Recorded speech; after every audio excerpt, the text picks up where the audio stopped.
Pessoal, eu quero contar também que a Controladoria Geral da União elaborou um projeto para alterar aquela lei de acesso à informação e acabar com o sigilo de 100 anos de documentos. Esse texto está sendo analisado pela Casa Civil, depende também do aval do presidente da República para ser enviado ao Congresso Nacional.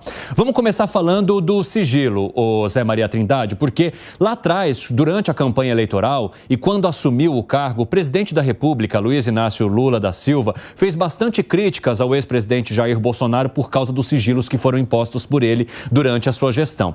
Depois, algumas questões também passaram a contar com esse sigilo na atual gestão. O que a Controladoria Geral ela traz de preocupação?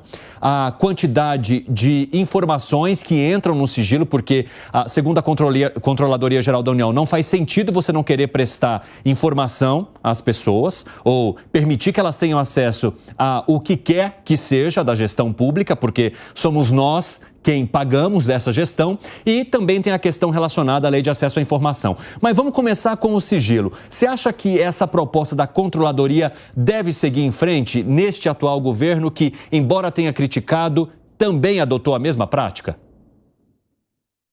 Nenhum governo gosta de ser investigado. Nenhum governo gosta de saber o que vai ali pelas entranhas, né, de cada um deles. Sim, eu me lembro no dia em que a Dilma Rousseff, como ministra-chefe da Casa Civil, chegou no Congresso e apresentou esse projeto de lei que depois foi aprovado no Congresso. E lembro que ela falou uma frase que eu nunca me esqueci: o melhor detergente é o sol, no sentido da transparência. Ou seja, tudo que há de transparência fica muito melhor administrado. E essa transparência deve ir, inclusive, para empresas privadas. Só onde há a possibilidade ali de dificuldades de mercado, né, de disputa de mercado, é que não. Mas a transparência é muito bem-vinda sempre. Me provoca até uma certa, sei lá, aversão essa história de 100 anos de segredo. Isso era no tempo em que se precisava preservar a Guerra do Paraguai, informações de guerra, informações absolutamente de Estado, né? O que aconteceu na Guerra do Paraguai, o que fizeram e tal, isso tem segredos que naquela época diziam que mereciam. A partir daí acabou essa história de sigilo, onde entra dinheiro público tem que ser transparente. Continuo dizendo, o melhor detergente é o sol, ou seja, a transparência. A lei foi aprovada no Congresso Nacional e vale para todos, inclusive municípios. E alguns municípios ainda não dispõem de ferramentas que possam dar uma transparência total. Hoje essa ferramenta é fantástica. Você vai lá e sabe quanto ganha um servidor público. Se você está pensando em pedir dinheiro emprestado ao seu cunhado, e ele é servidor público, é só ir lá, você vai ficar sabendo quanto ele recebeu no mês passado, com a boca na botija. Mas funcionário público, é dinheiro público. Ninguém encosta uma arma na cabeça de alguém e fala, você será funcionário público. Não, entra quem quiser, as regras estão aí. Mesmo com essa transparência todas, ainda há roubo de dinheiro público. Imagina sem transparência. Então, acho que tem que progredir e exigir a simplificação. Porque, às vezes, tudo é publicado, mas de uma maneira tão confusa que fica muito estreito, você não consegue chegar às informações. Bom, e tem uma palavra que é muito comum aos bastidores da notícia, às redações, que é a LAI, que é a Lei de Acesso à Informação.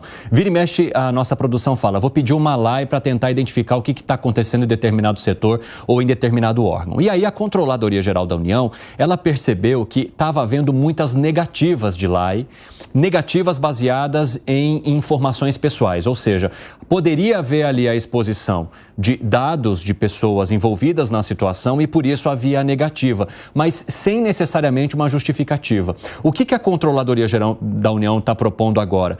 Que tem de haver um acesso maior à lei de acesso à informação e, mais do que isso, que quando houver uma negativa, que o servidor que negou este acesso, ele justifique por quê. Para que não fique apenas nessa coisa, não, tem informação pessoal, por isso não pode chegar. Como é que você avalia também essa medida, essa tentativa, digamos assim, por enquanto, da Controladoria Geral da União, hein, Nelsinho? Olha, Evandro, eu acho que é um meio do caminho que tem se procurado chegar pela Controladoria Geral da União para que não haja o que deve haver, que é justamente a negativa de colocar algumas informações em sigilo. Por exemplo, eu estava lendo a respeito do que pode estar nesse projeto, que ainda vai ser avaliado antes de ser encaminhado ao Congresso Nacional, e uma das ideias da Controladoria Geral da União é de limitar o sigilo, mudando, não é sigilo por 100 anos mais, é sigilo somente até a morte do agente cujas informações são sensíveis. Ou seja, não vai ser mais sigilo de 100 anos, vai ser sigilo até a morte. Tem algumas coisas que não precisa ser sigilo nem até a morte. Então não tem um meio do caminho para isso. Seria um jeito de colocar uma pá de cal nessa conversa, falar agora a gente acabou com o sigilo de 100 anos, mas mantendo sigilos que não devem acontecer. Você falou aí sobre o alto número de negativas de informações solicitados por quaisquer cidadãos, é muito utilizado pela imprensa, mas qualquer cidadão, qualquer pessoa do povo pode pedir acesso a alguma informação pela lei de acesso à informação, e a gente tem números estarrecedores. A gente não chegou nem na metade deste mandato do governo federal, do presidente Lula, e nós já temos um número aproximado exatamente ao número de negativas do mandato todo do ex-presidente Bolsonaro, cerca de 1.300, ou seja, é muito sigilo. É muita informação escondida por 100 anos ou por quanto tempo quer que seja. E levando em conta que o governo anterior também teve um excesso de pedidos, hein, Nelson? Muito, então, 1.300. A comparação ela fica mais criteriosa ainda neste caso. Exato. É muito sigilo. E quando a gente tem na nossa Constituição, na administração pública, a regra da publicidade, artigo 37 da Constituição. O interesse público pressupõe a publicidade, a transparência, e só deve haver sigilo quando, de fato, tivermos uma informação sensível. Questão de privacidade, questão de saúde, questão de intimidade e não qualquer tipo de informação que alguém só por sua vontade ou pelo seu poder ou pelo cargo que ocupe coloca lá que é uma informação a ser colocada em sigilo. O que você acha, Gani?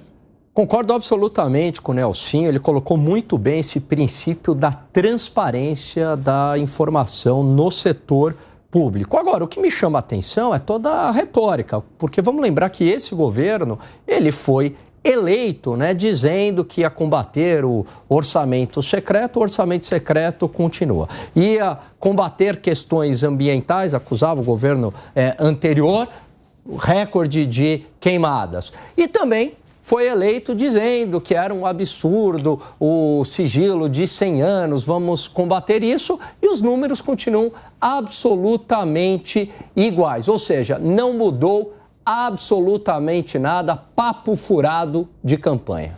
Agora, Gustavo Segré, o presidente da República e o próprio governo são colocados numa sinuca de bico, porque se vem uma ideia como essa da Controladoria Geral da União, que propõe mais transparência e o negócio não avançar, aí o recado está mais do que dado.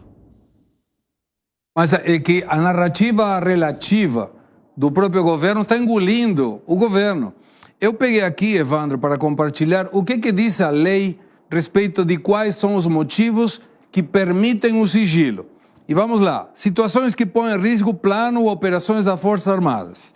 Situações que representam riscos à vida, à saúde ou à segurança da população. Situações de alto risco de estabilidade econômica, financeira ou monetária.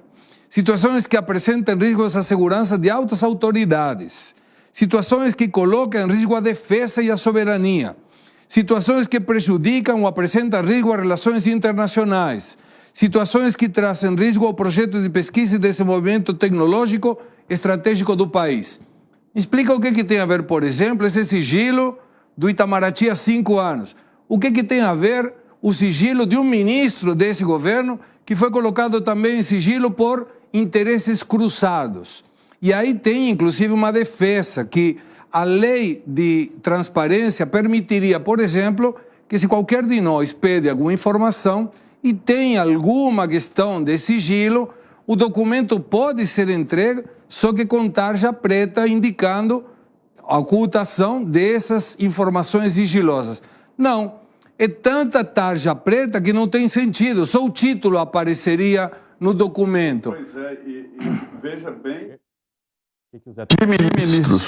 Reunião de ministros no Palácio do Planalto, cuidando de altos interesses nacionais, foi aberta. A reunião foi aberta do presidente Jair Bolsonaro com ministros. Então, Ô, Zé, obriga a uma repaginação dessa situação.